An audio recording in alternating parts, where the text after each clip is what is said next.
faz 8 repetições? Por que que tem gente que faz 15 repetições? O que que é melhor para hipertrofia? Eu faço mais repetições, menos repetições? Eu devo priorizar a repetição do que a carga, né? Então, esse é um estudo que vai dizer e vai trazer as respostas aí para vocês que perguntam, né? O título do estudo, que é conduzido por Farup, é a restrição do fluxo sanguíneo e o treinamento de força tradicional realizado até exaustão produzem hipertrofia muscular equivalente.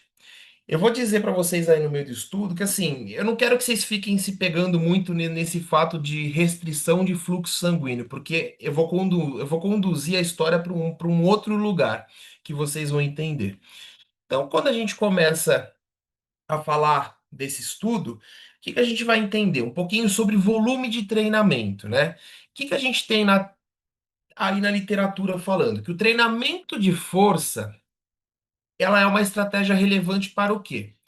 Aumento da hipertrofia, aumento da força, ajuda no tratamento e prevenção de doenças crônicas, aumento da qualidade de vida. Só que até um tempo atrás, o que que se tinha na literatura aí? Que o treinamento de força com cargas elevadas era a melhor estratégia e a mais eficaz para você gerar o quê? Estímulo de síntese proteica e, consequentemente, você o quê? Aumentar a hipertrofia. Porém, os estudos foram mudando e a gente começou a ver uma outra coisa, né? Por exemplo, se recomendava aí também até poucos anos atrás que você tinha sempre que treinar com uma intensidade superior a 75% de um RM. Isso para você ter melhor resultado para força e hipertrofia, né? E que as cargas baixas, menor de 50% de um RM, eram menos eficazes. Isso era o que a literatura mostrava. O que que a gente começou a observar de uns anos para cá, né? Que essa história mudou. Que agora são os exercícios realizados até a falha concêntrica ou próximo da falha concêntrica, sendo elas com cargas altas ou com cargas baixas, podem promover hipertrofia muscular significativa e semelhante, tá? Esse método, que é o método japonês aí, que é o Katsu Training, ele faz o quê? Restrição de fluxo sanguíneo. Você vai fazer a restrição aí por exemplo, da sua perna, do seu bíceps, e você vai fazer exercícios aí com essa restrição de fluxo. Por você estar com essa restrição de fluxo, teoricamente, a sua intensidade, ou seja, o peso que você vai pegar, que você vai realizar o exercício, vai cair muito, né? Porque você vai estar aí com essa restrição de fluxo, certo? Por causa dessa hipóxia que você vai gerar. E aí, o que que a gente tem observado? Que esse tipo de método de treino com carga baixa, por causa da restrição de fluxo sanguíneo, ela é interessante para pessoas aí com alguma condição clínica, idosos, alguma pessoa que esteja com algum problema de saúde para uma reabilitação, porque vem se observando que ele também gera maior síntese proteica e hipertrofia, mesmo com cargas baixas. E aí é por esse motivo que foi conduzido o estudo. O objetivo principal dele foi investigar se o treinamento de força com restrição de fluxo sanguíneo e o tradicional com baixa carga, se ambos realizados até a falha concêntrica, se eles poderiam induzir aí o quê? Forma semelhante de retenção de água dentro do músculo, ou seja, aquele pump, né? E a hipertrofia muscular. Esse estudo teve duração de 6 semanas. E os materiais e métodos foram um N de 10 adultos jovens saudáveis, sendo duas mulheres e 8 homens, tá? Aqui está a amostra deles com relação à idade, altura e peso. Eles não poderiam ter realizado nenhum tipo de treino, tá? De membros inferiores nos últimos 6 meses. E eles eram excluídos também aqueles que eles deviam ter uma participação regular em qualquer atividade. Eles não podiam ter nenhuma participação regular em qualquer atividade física que envolvesse contrações dos membros superiores, nem lesões articulares no cotovelo, ombro, e não poderiam estar usando nenhum tipo de suplemento e nenhum tipo de medicamento como esteroides anabolizantes. E aí, como que foi realizado esse estudo? Eles pegaram todos esses indivíduos, e eles iam realizar esse exercício, tá? Que é uma rosca com o braço apoiado num banco 45 graus, tá? Eles iam realizar um braço com restrição de fluxo sanguíneo e o outro sem restrição de fluxo sanguíneo. Então, o braço esquerdo ou direito foi randomicamente aí selecionado e foi alocado para realizar os protocolos. E quais foram os protocolos? Se fosse sem a restrição de fluxo sanguíneo, eles iam realizar 4 séries até a falha concêntrica com 40% de um RM.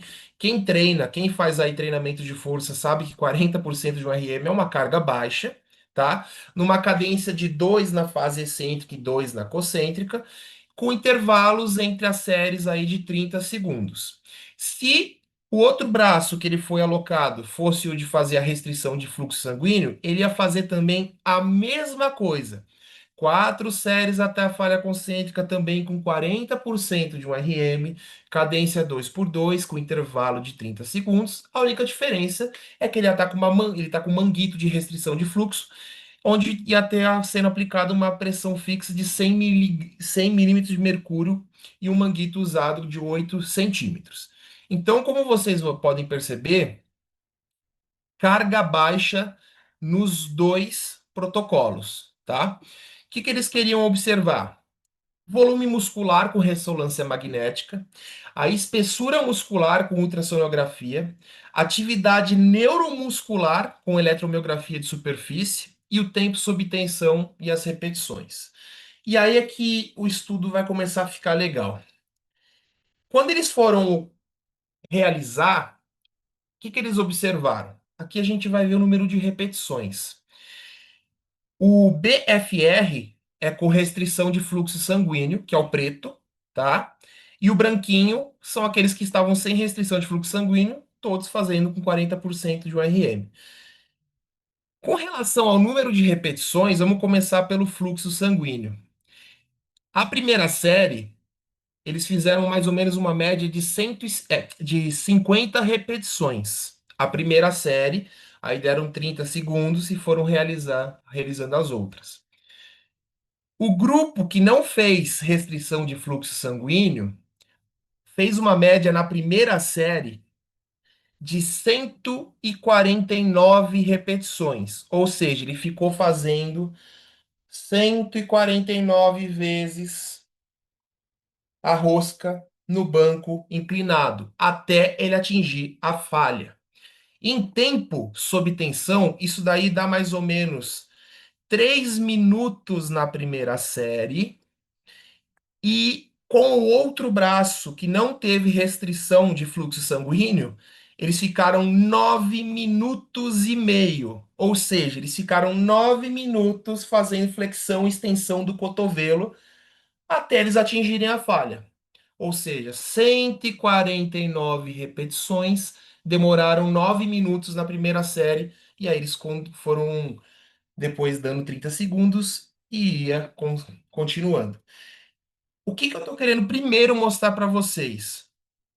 Olha essa discrepância de 50 repetições para 149 repetições, 3 minutos e 9 minutos. Olha a diferença grande que eles ficaram aí no tempo sob tensão, né? Quando a gente analisa, o braço que fez a restrição de fluxo sanguíneo, ele exigiu cerca de 3 vezes menos repetições para atingir a falha. E o tempo total de treino sob tensão foram significativos, como vocês podem ver, menores com o fluxo. E aí, o que que a gente começa a ver? Isso daqui é uma análise de eletromiografia. Vocês podem ver que o padrão eletromiográfico é basicamente o mesmo, tá? A única coisa é que aqui foi se atingindo a falha, e na hora que eles foram atingindo a falha, o músculo gerou esse comportamento. E aqui eles foram fazendo lá os 150 movimentos. Aí, quando foi chegando próximo da falha, a eletromiografia fez esse movimento também.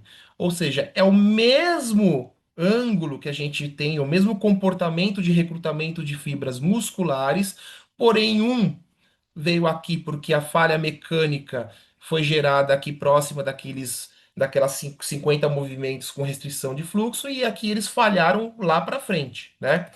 Então, a gente consegue perceber que quanto mais próximo da fadiga que a gente vai chegando, vai aumentando o quê? O maior número de recrutamento de fibras, que foi isso aqui que foi acontecendo. Quanto vai chegando perto da fadiga, maior é o número de fibras que está sendo recrutado nesses dois casos, né?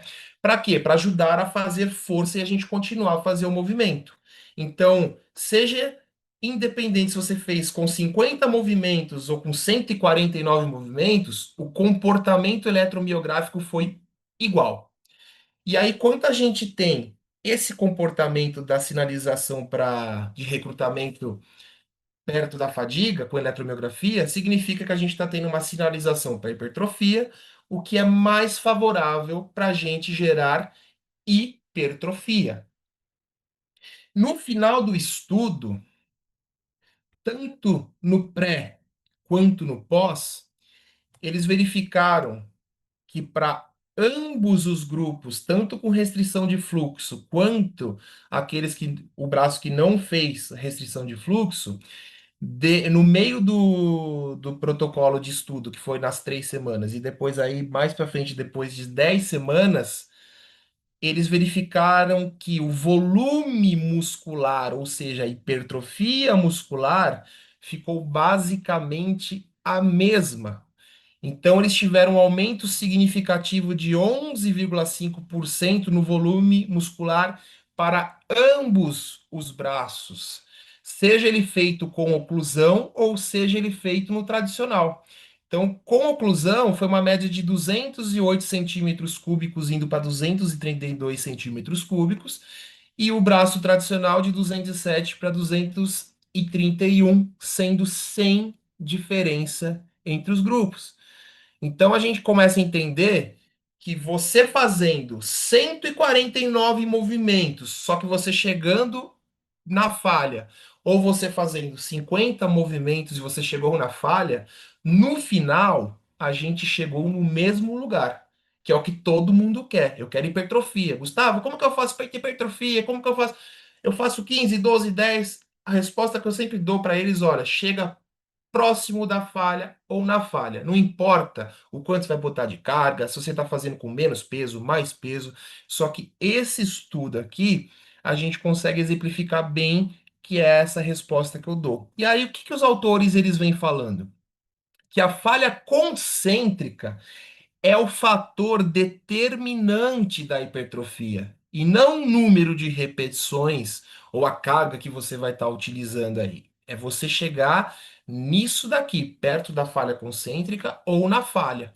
Os autores eles afirmam que o que levou aos ganhos de hipertrofia para tantos os dois protocolos não foi número de repetições nem carga, e sim o fator do exercício ter sido realizado aqui, ó, até a falha. Então, ambos promoveram recrutamento progressivo de unidades motoras e ambos resultaram em hipertrofias semelhantes. Segundo ponto, o recrutamento de unidades motoras é medido pela fadiga. Quando a gente tem o estímulo, né, do exercício, a hipertrofia está relacionada ao grau de recrutamento motor.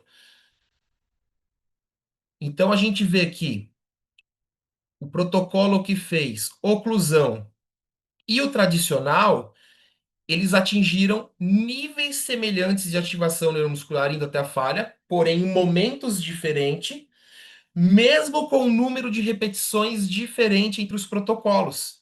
E aí os autores eles afirmam e concluem que o fator determinante para gerar hipertrofia não é carga nem repetições. O que leva e garante que o exercício leve a uma hipertrofia é o fato de você chegar próximo ou na falha muscular. Esse estudo, ele é um estudo, assim, acho que se não me engano, ele é de 2015. E depois disso, nós tivemos diversos outros estudos corroborando. Um que vem publicando e batendo muito nessa tecla é o Schoenfeld. O Schoenfeld também, recentemente, ele fez um outro, que ele comparou, se não me engano, vai 8 a 12 movimentos e 25 e 35 movimentos. No final ele viu que também a hipertrofia foi igual. O que importou é você chegar na falha ou próximo da falha. Então eu quis trazer esse estudo para vocês aí, justamente assim, porque eu acho que quem é da área aí do treinamento de força recebe muito essa pergunta, tá? E esse é um estudo que eu gosto de trazer e exemplificar para os meus alunos, justamente para eles entenderem que não importa você fazer 12, 15, ou como nesse estudo o cara fez 149 e no final eles hipertrofiaram da mesma forma. O que a gente precisa entender é o que é o tempo de eficiência que a gente vai ter, né? O time efficiency. É você ficar 9 minutos fazendo um exercício com uma carga baixa, ou você aumentar sua carga, fazer aí 10, 12 repetições, mas chegar próximo da carga. Às vezes é isso que vai ser mais vantajoso, né? É você conseguir atingir a falha dentro do seu treino, de uma forma, às vezes, até um pouquinho mais rápida. Falei com 5 movimentos, 6 movimentos, falei com 4 movimentos. Ok, você atingiu a falha. Então, é isso que eu queria trazer para vocês. Eu tentei não enrolar muito, tá? E agradeço aí a atenção de vocês.